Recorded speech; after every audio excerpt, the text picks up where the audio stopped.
everyone. Today, we've been playing with foil. Dan and I have been experimenting with papers that are foil, heat reactive foil. And I'm getting ready for a workshop at the Creative Arts Center. It's called Lush Layers. And in this workshop, we're gonna experiment with printmaking techniques. We're gonna experiment with spray paint and stencils.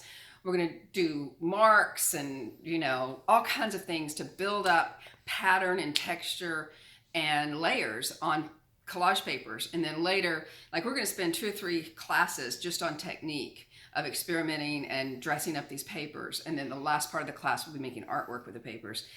So yesterday we played a lot, and today we're playing a little bit with foil. And so basically what we've got here, this is some vellum, and vellum is slightly see-through, so it is begging to be a layer. But this went right through my laser printer, and the way these papers, these foil papers work is they react with toner paper. And so you can put them through a regular, they sell some fancy machines that cost a fortune, but you can also just use a laminator, regular old laminator. And I'll have this in class during one of the classes. And we're gonna put this through the laminator, and you can print anything. We print, and I'll show you some samples here in a minute. You can find clip art online. You can draw your own design and then scan it in and foil. You can do your handwriting. You could write a whole poem in cursive writing and then foil stamp that. Okay. And to put it through the laminator, I'll show you. This has been a little trial and error. The first time I did it, I put the foil down and then I just took a piece of paper and put it on top of there and I crammed it through the laminator the way I do things. And it got jammed up, as you could see. I had to unscrew the machine and take this out. But I could tell, you can see that reflecting in the light, I could tell that this was going to be cool. So I figured it out. You take a little piece of paper and you make something to, it's called a carrier page.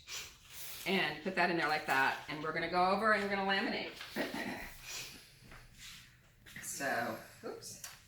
I'm going to go through the laminator. And it's a pretty slow process. If you'll zoom in on these, we can show them some of the things we've done with it. So one thing I want to get across to students is, like I say, there's a lot of scrapbooking things online, where YouTube things where you can find people making cards and they'll have like this perfect little gold heart. It'll be just beautiful and it's the whole party, I want people to use these not as the whole party, but as just a layer.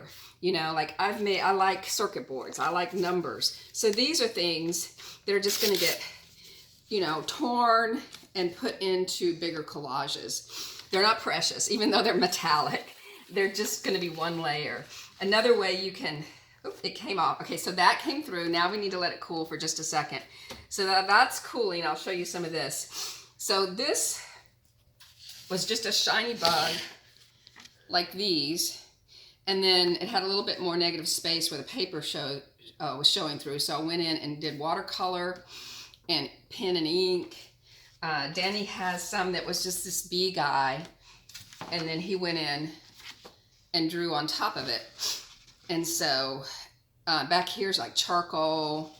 Gel pen sits on top of the foil really well. So it's kind of trial and error in seeing what drawing materials will lay on top of it and work well with it. So this is some of the stuff we did. Oh, another technique is using a stencil. So I laid the stencil down and used spray mount, pulled it up, and this was all sticky. And then this is the foil on that. We're finding some foils work better than others. Some of the foils are laying down really clean. I just love numbers.